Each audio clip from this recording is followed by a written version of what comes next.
राजनगर में कांग्रेस कार्यकर्ता की मौत के मामले में कल भाजपा प्रदेश अध्यक्ष बी डी शर्मा ने कांग्रेस प्रत्याशी नाती राजा पर सलमान की हत्या के आरोप लगाए थे और इसकी निष्पक्ष जांच की मांग कर चुनाव आयोग से इसकी शिकायत की गई थी।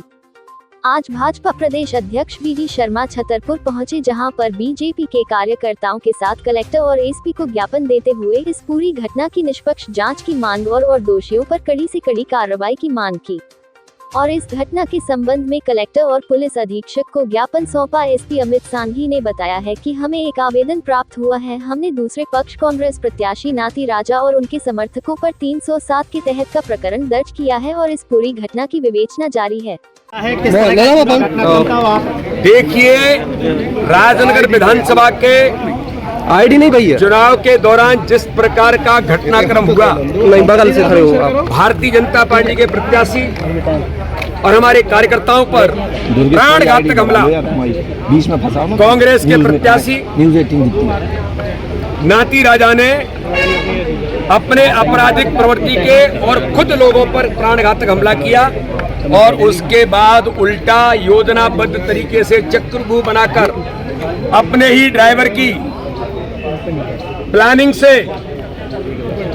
गाड़ी के नीचे दबाकर हत्या कर दी गई। मेरा आरोप है ये।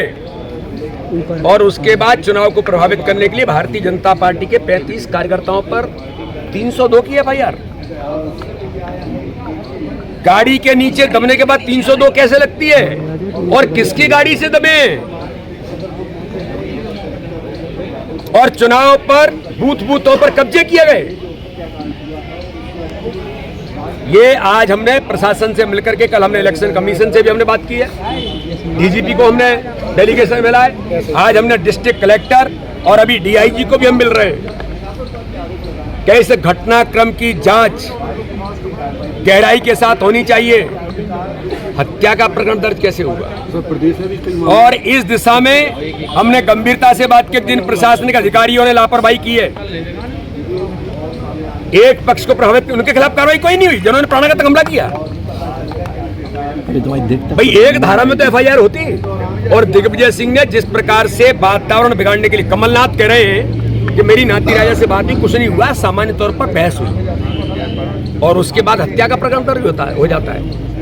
और दिग्विजय सिंह यहाँ करके न्यूसेंस करते हैं, बिना कानून को तोड़ करके, बिना परमिशन लिए, आचार संहिता में रात में धरना कैसे दिया? यहाँ के कांग्रेस के विधायक धमकी दे रहे हैं, गुंडीजम कर रहे हैं। प्रशासन क्या कर रहा था? प्रशासन ने दिग्विजय सिंह और उनके खिलाफ कार्रवाई क्यों नहीं की, इसकी भी हमने कंप्लेंट की है और हम इसमें किसी को बख्शेंगे नहीं। ये वातावरण बिगाड़ने का जो प्रयास किया, मेरी मृतक के प्रति संवेदनाएं, मैं उस मुस्लिम भाई के प्रति संवेदनाएं रखता हूं, लेकिन मैं तो उनके परिवार को भी कहना चाहता हूं कि गहराई में जाइए। आपके परिवार के व्यक्ति की हत्या किसने की है? ये दूध का दूध, पानी का पानी होगा। 3:30-4 बजे की घटना और 6 बजे पुलिस इंफॉर्मेशन जाती है और कमलनाथ कहते हैं कुछ नहीं हुआ नाती राजा से बात करने के बाद, और उसके बाद हत्या का प्रकरण बन जाता है। ये योजनाबद्ध तरीके से नाती राजा, उनके लोगों ने प्लानिंग के साथ उसकी हत्या की है और हत्या करने के बाद राजनीतिक लाभ के लिए इस प्रकार का वातावरण बनाने का प्रयास किया है। इसकी कड़ी से कड़ी जांच की मांग हमने की है। कमलनाथ ने कांग्रेसी कार्यकर्ताओं से उन कर्मचारियों की सूची मंगवाई है जिन्होंने आरोप है कांग्रेस हार की खींच के कारण न कभी वो गलती से मुख्यमंत्री बने थे, न कभी मुख्यमंत्री बनेंगे और न कभी कुछ होने वाले हैं। मिस्टर बंटाढार और करप्शननाथ दोनों के हालात ऐसे बन गए हैं, तो क्या करें? यही करेंगे, झूठ बोलेंगे, छल करेंगे, कपट करेंगे, धमकी देंगे। अरे 3 तारीख के बाद जनता आपको शुद्ध हिंदी में बता देगी कि मध्य प्रदेश में अब आपकी स्थिति क्या है। और खजुराहो थाने में जो एक अपराध दर्ज हुआ है 17 तारीख को 321/22, इसकी निष्पक्ष विवेचना के लिए ये ज्ञापन दिया गया है और इस ज्ञापन को ले लिया गया है और इसमें जो विवेचना है वो बिल्कुल निष्पक्ष की जाएगी, ऐसा आश्वासन दिया गया है। विक्रम सिंह जी पर 307 का मुकदमा दर्ज हुआ है। ये जो पहला अपराध दर्ज हुआ है, ये इनके द्वारा आवेदन देके जो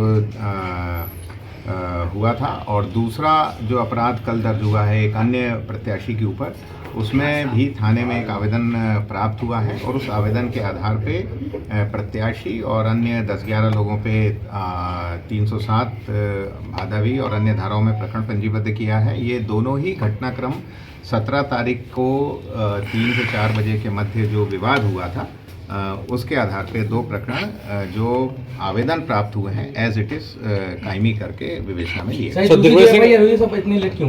ये दूसरी FIR जो आवेदन आया है कल लेके आए हैं और उसमें उन्होंने लेख किया है कि चूंकि 1 दिन से 2 दिन से यहाँ धरना प्रदर्शन चल रहा था इस कारण से नहीं आए थे, तो ये आवेदन आया जो एज इट इज आवेदन है उस मामला दर्ज हुआ धरना को लेकर कोई नहीं, अभी उस पर जो है खजुराहो में प्रशासनिक और वो पुलिस अधिकारी जो हैं उसका वो कर रहे हैं, पर अभी जो है ये 2 अपराध दर्ज हुए हैं जिनकी विवेचना चल रही है।